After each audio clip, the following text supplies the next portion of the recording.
If y'all got love for Earn Your Leisure, make some noise. No, that wasn't good. That wasn't good. No, if y'all really got love for Earn Your Leisure, make some noise.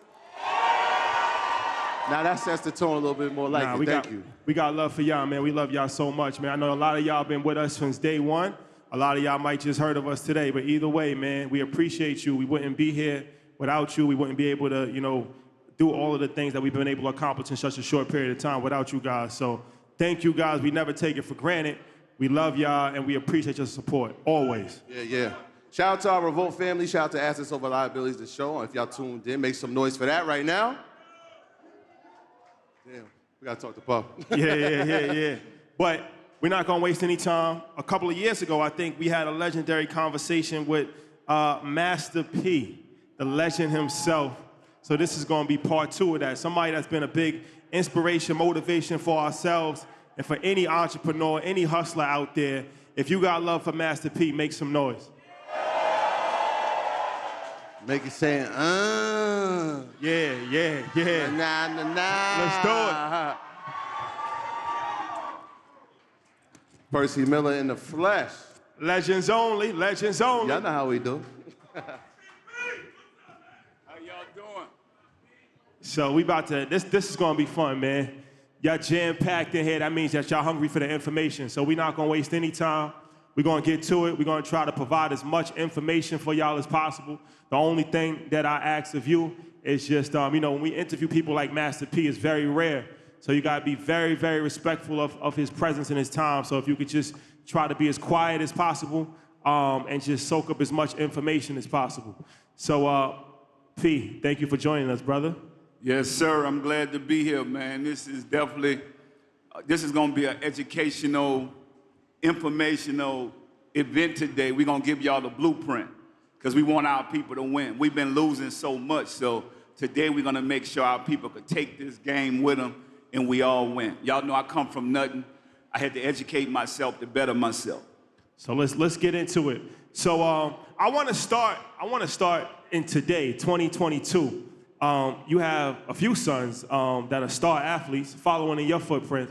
So when we talk about NIL rule, I believe your son was one of the first people to actually get a big contract for the NIL. So what are your thoughts on that, and how have you been able to help him navigate that world as far as, being a star athlete with the NIL? Well, I mean, just thinking outside the box and saying, let's not do what everybody else is doing. We decided to go after NIL deals with companies overseas, international companies. And I think that's why we was able to get the deal that he was able to get. I mean, to be in college and be able to make $2 million. I mean, that's incredible. Coming from where I come from the projects where I only got $400 a month in college. So the game has definitely changed. Yeah, so speaking of your sons, that we were talking about Hersey, but Mercy Miller, yes. I mean, this is 5-star. I heard recently he's transferred to Oak Hill. And so when we're talking about NIL deals, he could be on the cusp of having maybe one of the biggest ones in history. What's that like for you, knowing that, NBA was once a dream of yours, but now your son has a really solid chance of fulfilling that dream, and he's going to Houston, by the way. Yeah, that means a lot to you. I mean, he already know we going to school at, and he's probably going to be the biggest NIL deal ever because he chose Houston, and then the way he's able to use his talent and use his education. But what I love about it most, both of them is A students. So I just want to let y'all know, even though we come from poverty, we come from the ghetto, we want to change that narrative with passing down generational curses to be able to pass down generational wealth. So the knowledge and information that my kid has in 11th grade, he'll probably be the biggest NIL deal ever by the time he graduates from high school. Clap it up for that. Yeah. So y'all gotta have a full appreciation of that if you're not familiar. So your one son has the largest NIL deal, I think currently $2 million. Yeah. And then your other son is on the verge of having the bigger deal than that. Yeah. So I say that to say a few years ago, you made history with No Limit Sports. Any thoughts of bringing that back now that you have two sons potentially going into professional sports?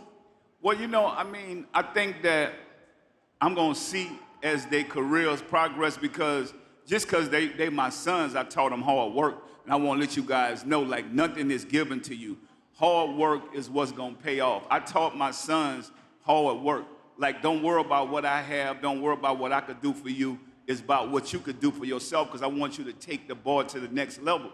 I mean, if we're going to be able to pass down generational wealth, then they have to know how to work hard. They need to know how to sacrifice. You know, we put God first in our family, because without God, we wouldn't be here. So, and then just knowing how to overcome all the hate. Think about it. Like, you got to overcome hate in this world if you want to be successful, because there's a lot of self-hate. People are not celebrating other people's success. And I've always celebrate other people's success. That's why God keep blessing me and my family. So. I mean, that's incredible. One of the things that I've noticed from your children is the hard work. And so, yeah, dad is super successful, but they're figuring out a way to generational wealth on their own. So that's encouraging as well. How involved are you in the process of the deals themselves, right? You said you did with the international deal, but how involved are you? I know independence has been your thing, and turning down deals that aren't great is something that you've mastered. So how involved are you in the process of saying, all right, this is the deal, and what's the feedback from them when it happens? Well, I think the most important thing is being able to go through these deals with your family. So it's not just about me. It's about them making the right decisions for their future. But at the same time, I'm going to oversee it. And I think a lot of people look at life like, well, I don't want to be in my dad's shadow. I don't want to be in my mom's shadow. But you know what? Other races been doing this forever, where they've been teaching their kids about credit. I mean, other cultures, their kids have good credit at 4 years old. They're already planning this stuff. We don't do that because we just think about our talent. And I just think that it's just been a blessing that I'm able to be there and to get to where I'm at, because y'all know I come from nothing. So if I could do it, I know y'all could do it. I come from the worst of the worst. But even though I lived in a project, I kept educating myself. I took school serious. So I just think, take that basic education serious and realize what you want out of life. So that's the way we do it. We do it as a family. Yeah. Let's talk about the art of turning down a deal. You've turned down a lot of legendary deals. You talked about it before, as far as when you first came in, you got offered $1 million. I think from Jimmy Iovine, you turned it down. And at the time, I think your brother was mad at you, but it turned into a $100 million empire. So a lot of people here are artists, creatives, and it's difficult to turn down a deal, especially, like you said, you come from nothing. You have an opportunity to get 100,000, 500. What's the art of turning down a deal? Well, it's just, my whole motto is never do a deal when you're desperate. And I think a lot of people like, man, I got to pay my bills. But think about it. What if you make it and you only take $100,000 and then that surpass who you are as talent? That now they're selling millions and millions of records, because we have a lot of artists out here that are taking bad deals just because they need the money now.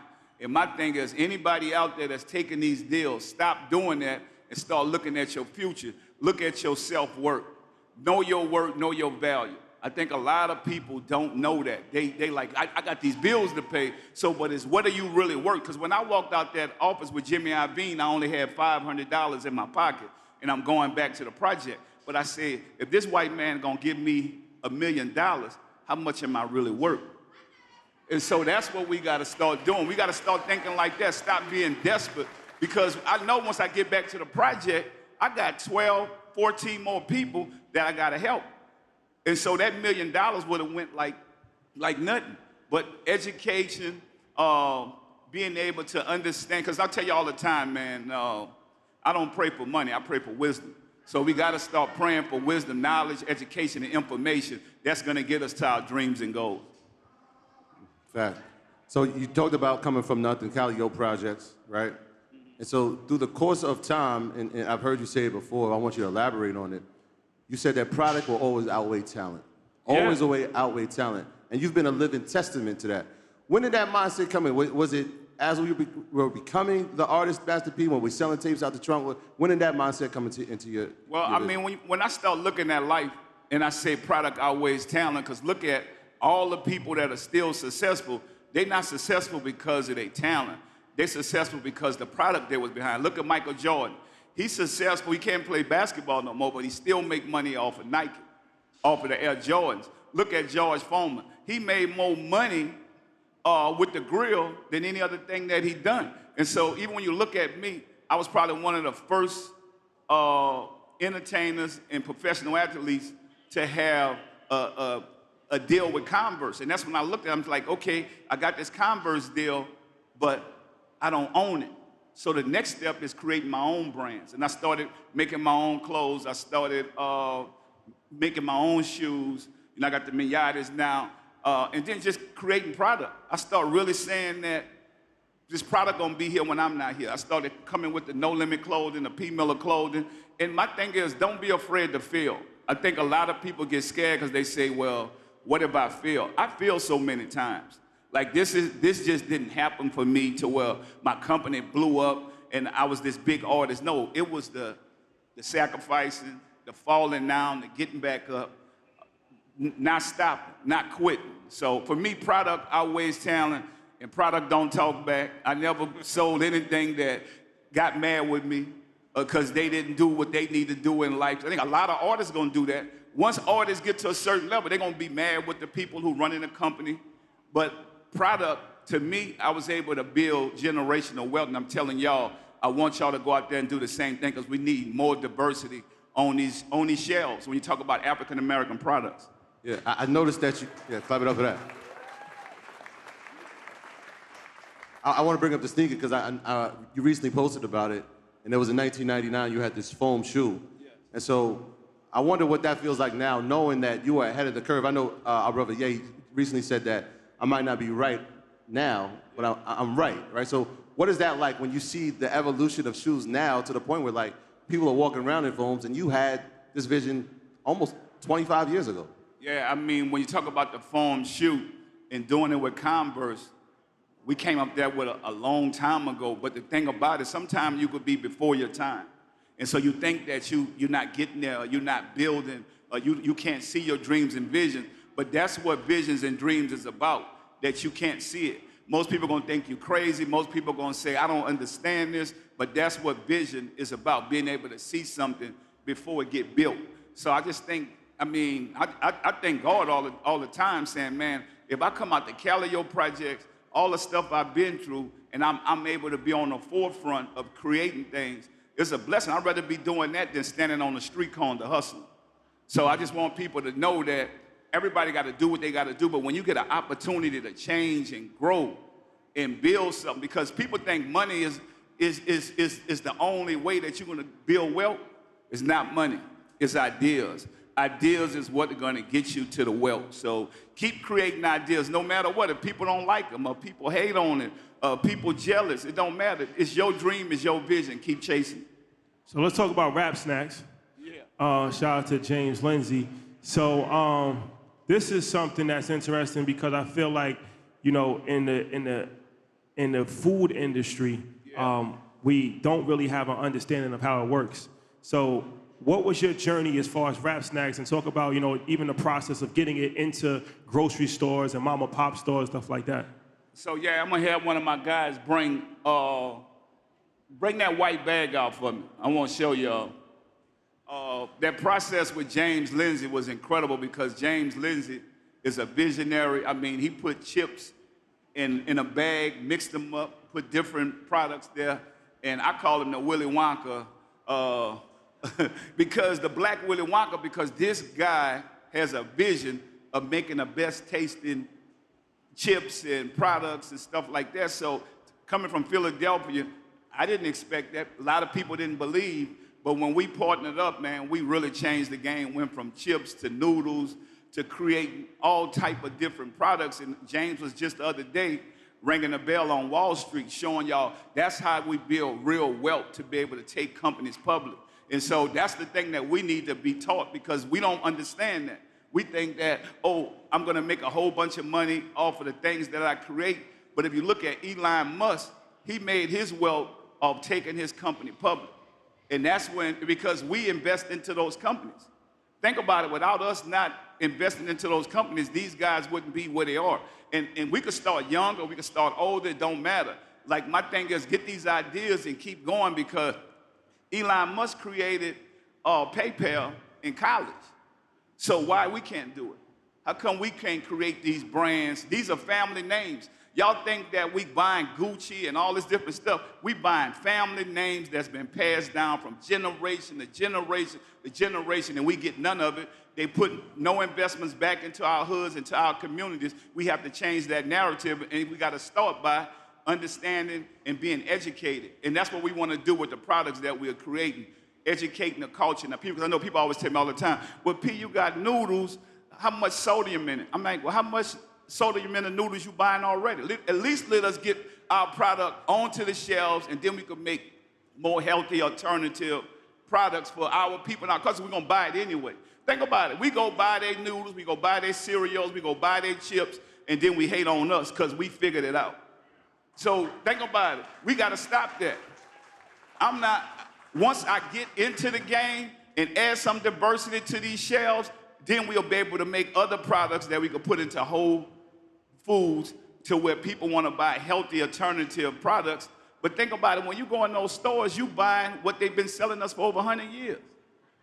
Think about it, y'all.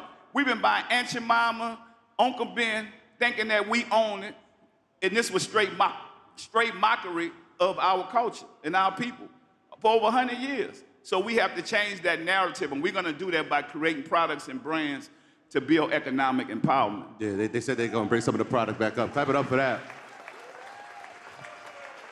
You know, what gets lost in that, and I'm glad we brought up James, is the power of partnership. Yes. And so, yeah, we have a product, but more importantly, we have 3 black men, and we came to visit and saw the family-oriented office. Yeah. Talk about the power of partnerships when we work together, what we can do. I'm gonna tell y'all, when we work together, we could change the world, because on every corner and every block, they own something where they working together. They're not killing each other. They're not destroying their communities. They are rebuilding, they're developing, they're building these communities and cultures bigger. We worry about who got what. Man, well, what kind of car he got, how you get that? Like, we destroying each other, because think about when I look in Beverly Hills and you see Rodale Drive, you see the same stores on each block selling the same thing and nobody killing each other. So when we work together, we are dangerous. We spend trillions of dollars a year, but we own nothing. So we have to change that narrative. And that's what we're talking about when we talk about assets and liabilities. Okay, how many assets you have than liabilities? Because a lot of us have more liabilities than assets.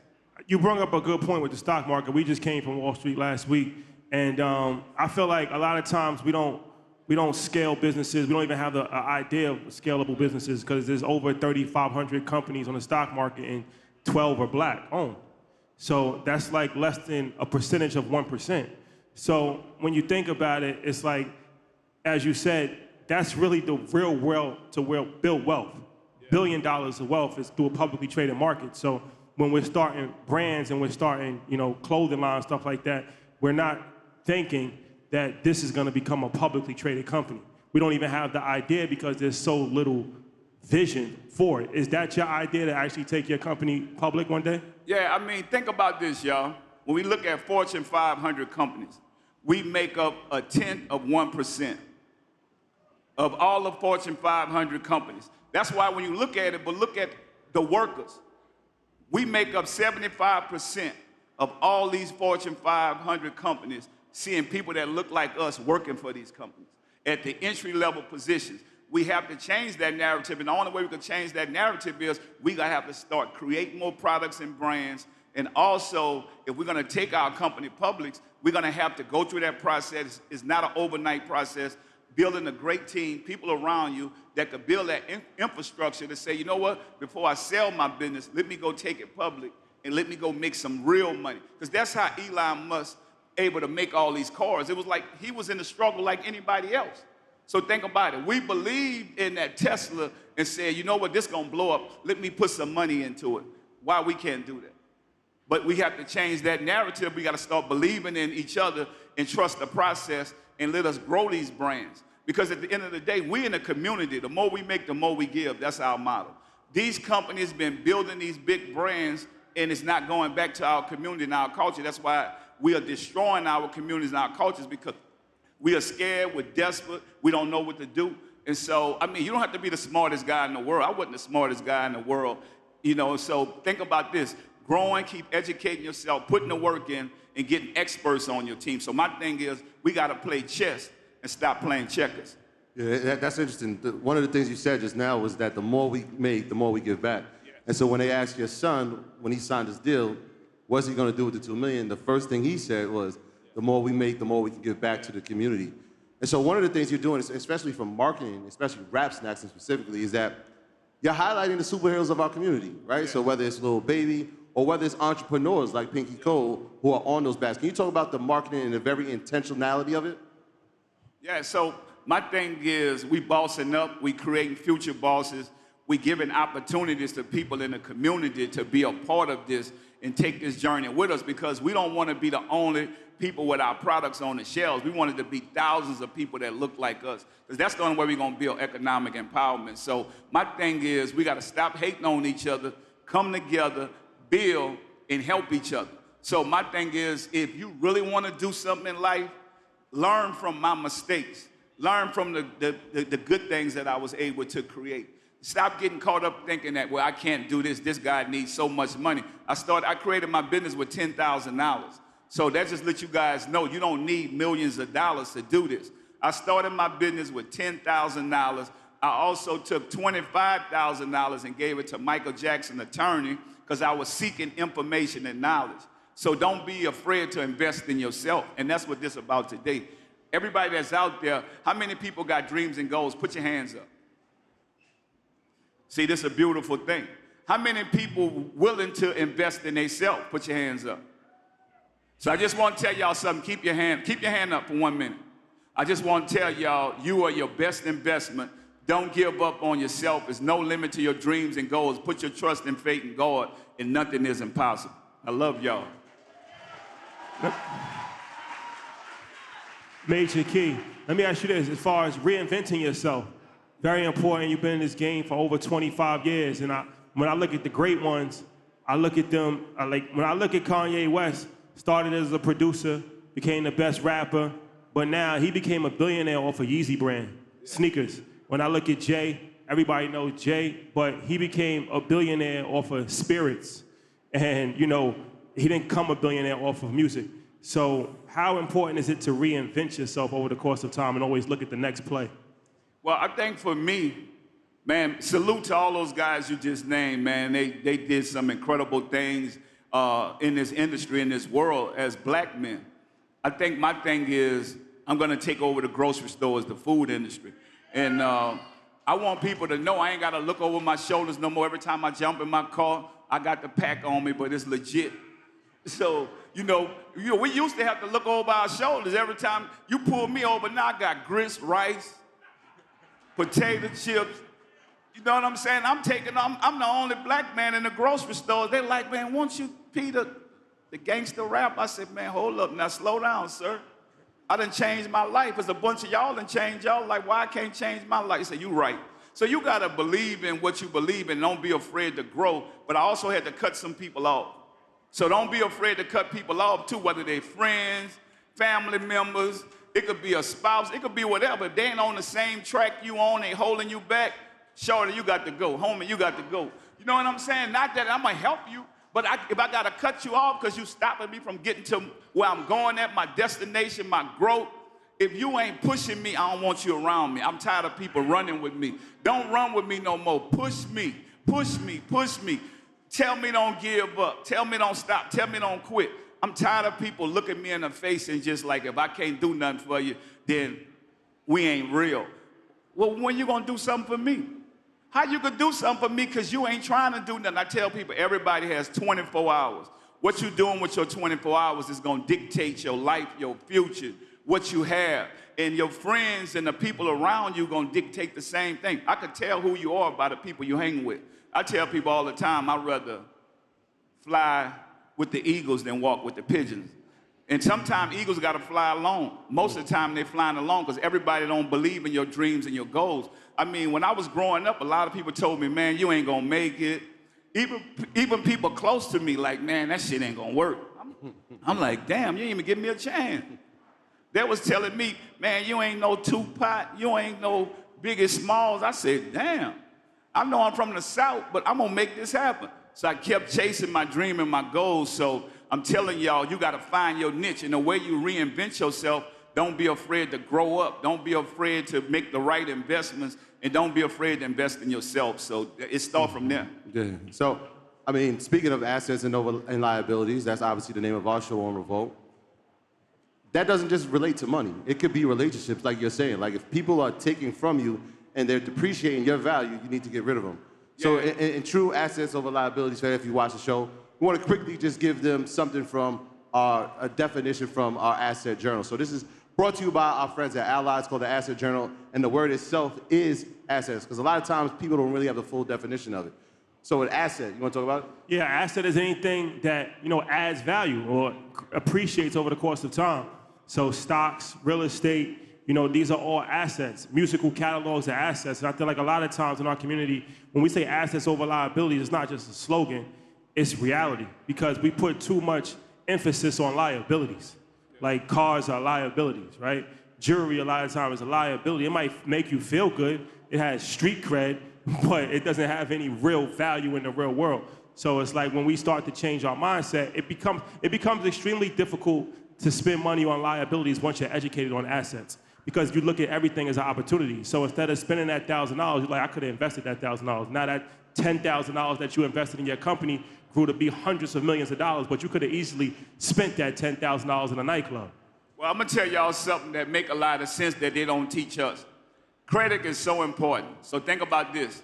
Now, I wanna show y'all that you might want that nice car, but let's buy that car if it's over 6,000 pounds, and let's put that car in a company name or LLC so we can write it off and get that car for free. So anytime you go and buy a car from now on, I'm giving y'all a game. Make sure it's over 6,000 pounds. Make sure you got a company or LLC, put that in there and write it off, and then you got a free car. You could get whatever car you want. Say for instance, it's a Benz, it's a Cadillac, it's a Mercedes, the big one. It don't matter. You could write these cars off so we don't, and guess what? We can lease it. We don't have to own nothing. We can't take it with us. The most important thing that I realized, man, I'm keeping my money and saving my money while I'm out here leasing these cars. I could get a new one every year. And so we got to start thinking like that. They've been programming their cultures like that for years. We don't understand that. And so I go to a dealership and look for a car that's over 6,000 pounds, and I'm writing it off. Yeah, and once you realize that the tax code was made for entrepreneurs and business owners, it wasn't made for employees, then you start to look at life completely different. Like even me and Troy, we went to Mexico a few months ago with our families, and it's a company retreat. It's not a vacation. Yeah. Because we in Mexico and we talking about strategy, we planning, we filming content. So what's the difference between a company retreat and a vacation? One is a write-off, one isn't. So it's when you want to go to Miami, right? Instead of just going to Miami, putting it on your credit card and spending a bunch of money, why don't you actually have a company? Why don't you actually have some employees, your friends? Why don't you go? Why don't you have a lunch? Why don't you meet somebody? Why don't you attend an event? Now that actually becomes a company retreat. Now that becomes tax deductible. This whole thing is a game, you just gotta understand it. But once you understand it, you realize that all of these things are made for entrepreneurs and investors. It's not made for employees. And as long as you have that employee mindset, you're never gonna be able to reach the real value of wealth in this country, because you have to understand, these laws were written by somebody. So they were written by people that want to take advantage of it. But of course, the minority is never gonna look out for the majority. So the top people are gonna make the laws for themselves, and they're educated. But the vast majority of people weren't educated, but now you are educated. So now that you have the information, there's no excuse not to utilize the information. But think about this, y'all. Did y'all get what he said? We just told y'all how to turn a liability into an asset. You're gonna buy a 6,000 pound car right off, because that's some of the best cars. You know, it's the big bodies. You'll be able to do whatever you want to do or look however you want to look. Also be able to take a vacation under your company. Also be able to write off things off of your company. So all the things that you do depends what type of company you have. You'll be able to write these things off. We're giving y'all a blueprint.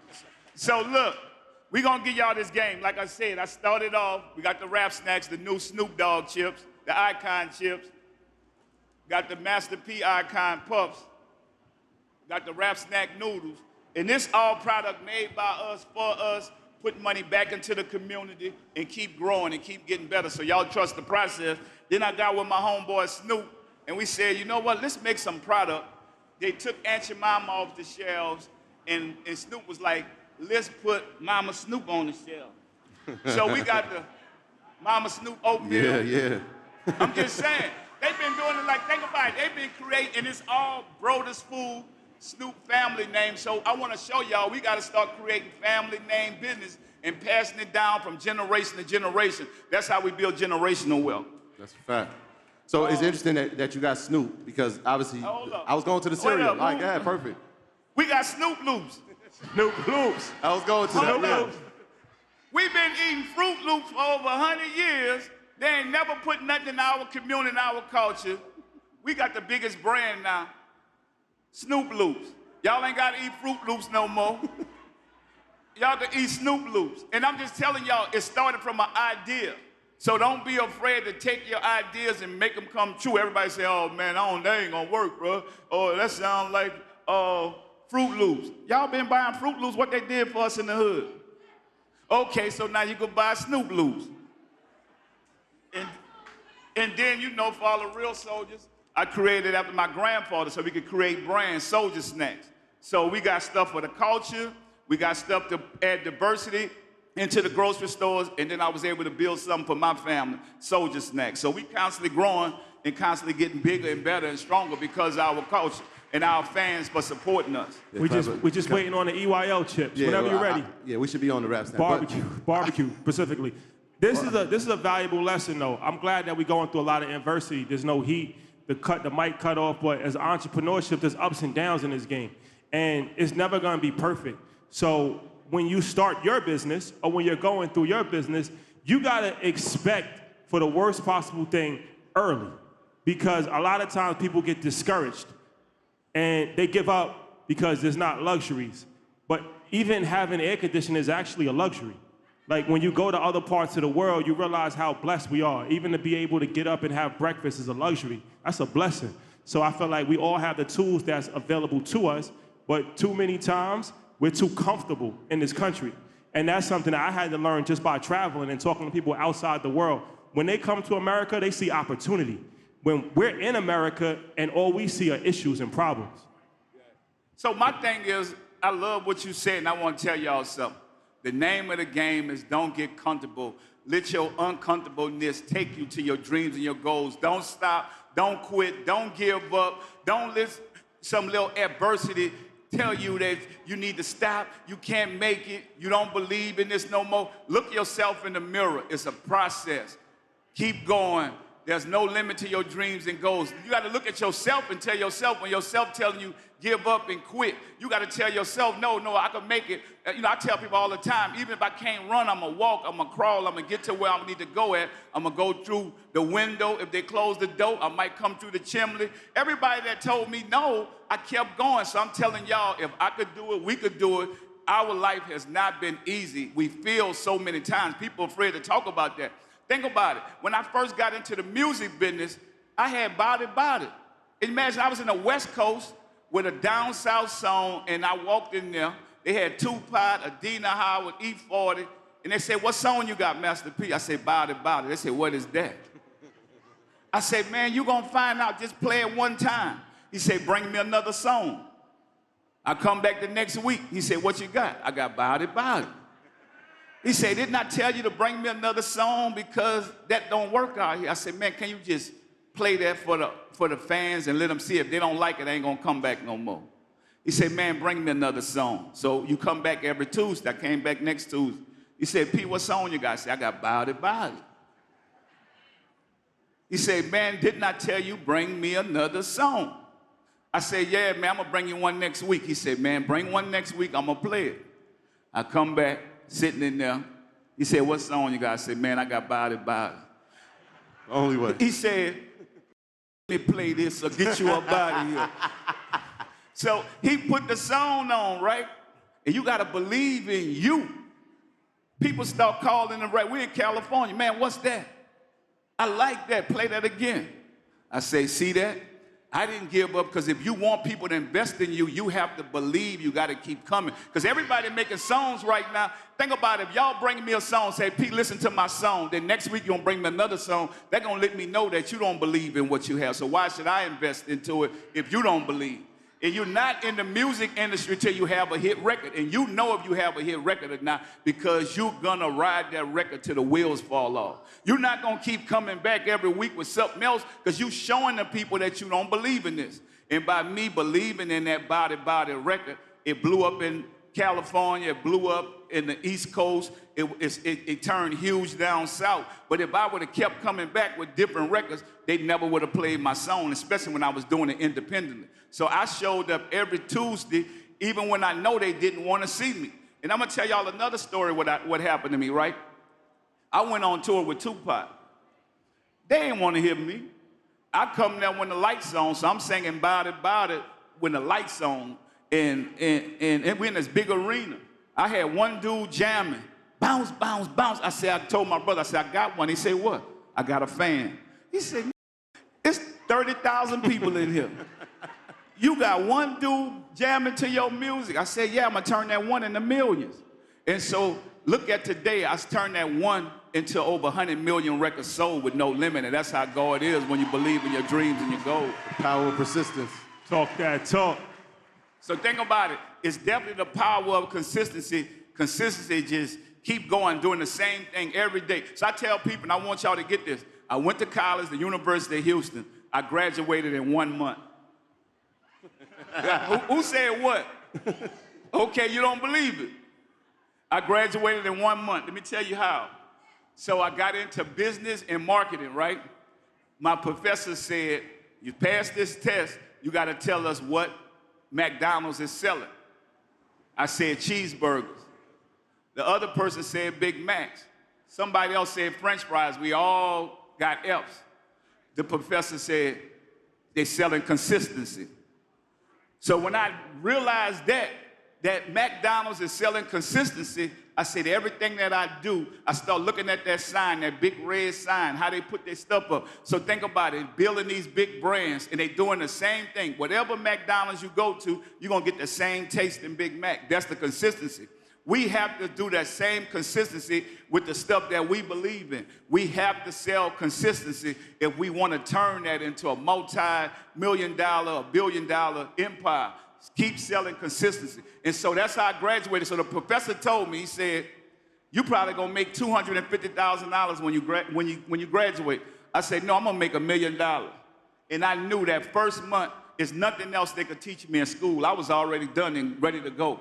And that's what you gotta realize, that when that light bulb clicked on, it said everything else that I was going to school for, when I figured that out, because I knew I wanted to be an entrepreneur, I was able to chase my dreams and my goals because I knew I had to sell consistency. And I put that in everything that I did. And that's how I grew my business from the projects to making the top Forbes under 40. So it's a blessing, y'all. Yeah, Percy Miller in the flesh, Clap it y'all. up for that, man. The power a lot of gems.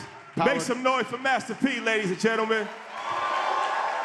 The power of consistency, the power of relentlessness, and the power of work ethic, man. We appreciate you wholeheartedly. One more time for Master P, y'all. Clap it up. Yes.